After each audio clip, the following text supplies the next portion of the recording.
अस्सलामुअलैकुम नाजरीन, किसी भी मुल्क की तरक्की के लिए ये ज़रूरी है कि उसके तमाम सूबे एक पेज पर हों।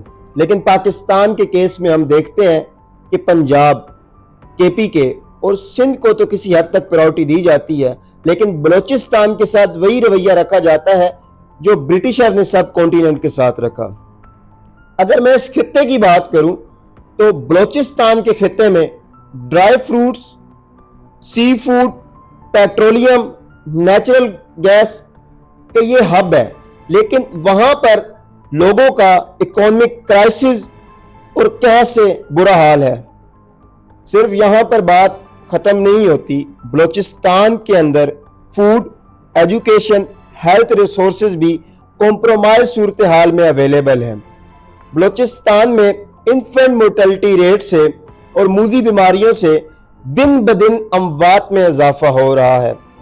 अगर मैं इसके प्रोविजनल ऑटोनॉमी की बात करूं तो वो ना होने के बराबर है। नेशनल असेंबली में इसकी जो प्रेजेंस है वो भी आटे में नमक के बराबर है। सिंस इंडिपेंडेंस बलूचिस्तान इंसर्जेंसी और इंस्टेबिलिटी फेस कर रहा है। वहां पर जो गवर्नमेंट और ब्यूरोक्रेटिक मॉडल है वो भी फुली कॉम्प्रोमाइज और करप्टेड है। अगर मैं इसके रकबे की बात करूं तो पाकिस्तान के रकबे का 49% है, 1,34,000 स्क्वायर मील है, लेकिन इसके अंदर जो आबादी है वो पाकिस्तान की कुल आबादी का 60% है। इसकी टोटल आबादी 13 मिलियन है। ये पाकिस्तान के लिए एज अ गेटवे है, ये कनेक्ट करता है पाकिस्तान को सेंट्रल एशिया से, साउथ एशिया से और मिडिल ईस्ट से। इन तमाम चीजों की अवेलेबिलिटी के बावजूद बलूचिस्तान लीस्ट डेवलप और पुअरेस्ट रीजन है पाकिस्तान में।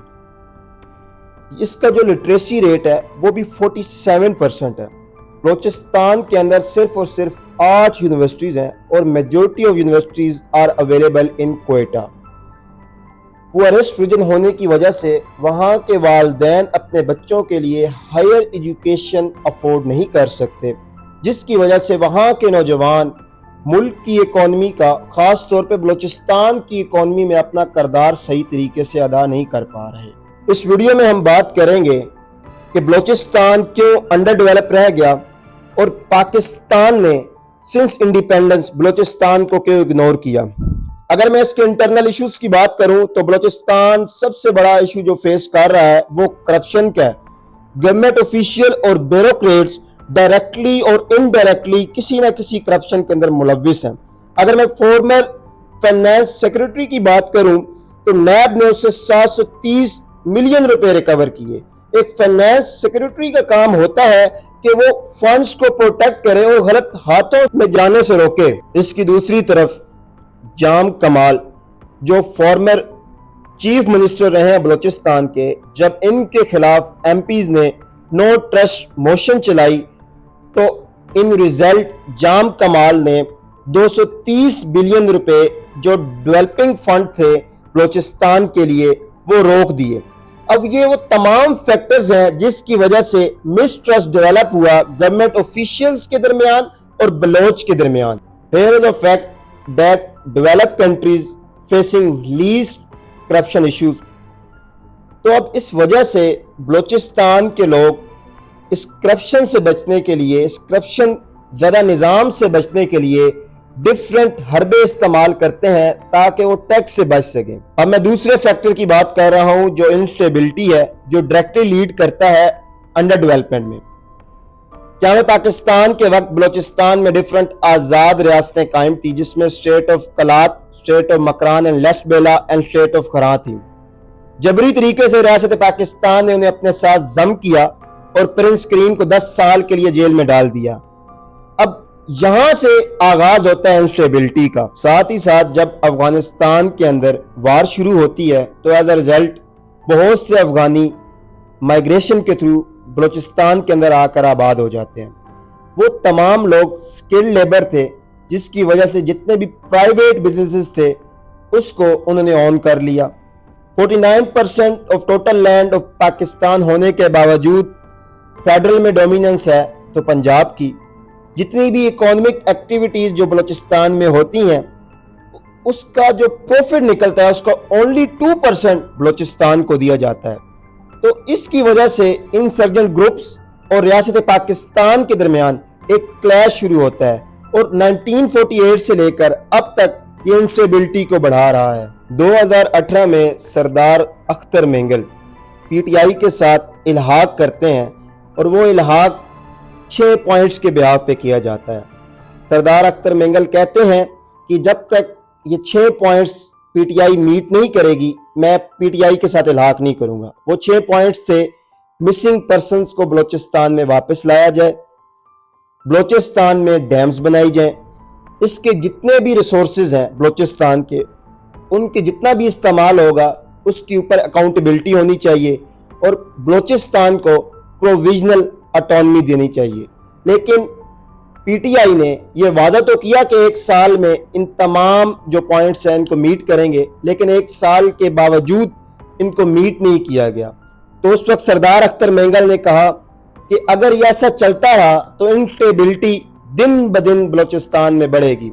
और साथ ही साथ सरदार अख्तर मेंगल ने यह भी स्टेटमेंट दी कि बलूचिस्तान का हल पॉलिटिकल है, इसको किसी भी और मीन्स से इसका हल नहीं निकल सकता। साथ ये भी कहा कि जितनी भी पॉलिटिकल पार्टीज पाकिस्तान के अंदर एक्टिव हैं वो वोटर्स की बजाय बलूचिस्तान के अंदर पीस को कायम करें और इस पर फोकस करें, इस पर प्रॉपर टीम्स बने जो इसके ऊपर वर्किंग करें।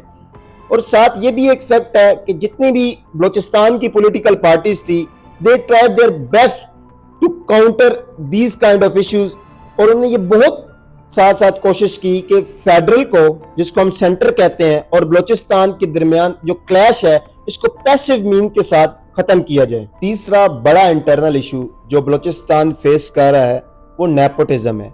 नेपोटिज्म पाकिस्तान को दीमक की तरह खा रहा है। अब मैं आपको बताता हूं कि नेपोटिज्म कहते किसे हैं। नेपोटिज्म एक गैर मुनसिफाना अमल है जिसमें फैमिली या दोस्तों को कारोबार या सियासी तैनात में तरजीह देना शामिल होता है। यह अमल क्वालिफाइड लोगों के लिए मुनसिफाना मौक़ों में रुकावट डालने का सबब बनता है। बलूचिस्तान में नेपोटिज्म सबसे ज्यादा है और people with no experience, no skill, no talent are government official in Balochistan. तीसरा बड़ा फैक्टर जिसकी वजह से बलूचिस्तान अंडर डेवलप है वो है एजुकेशन।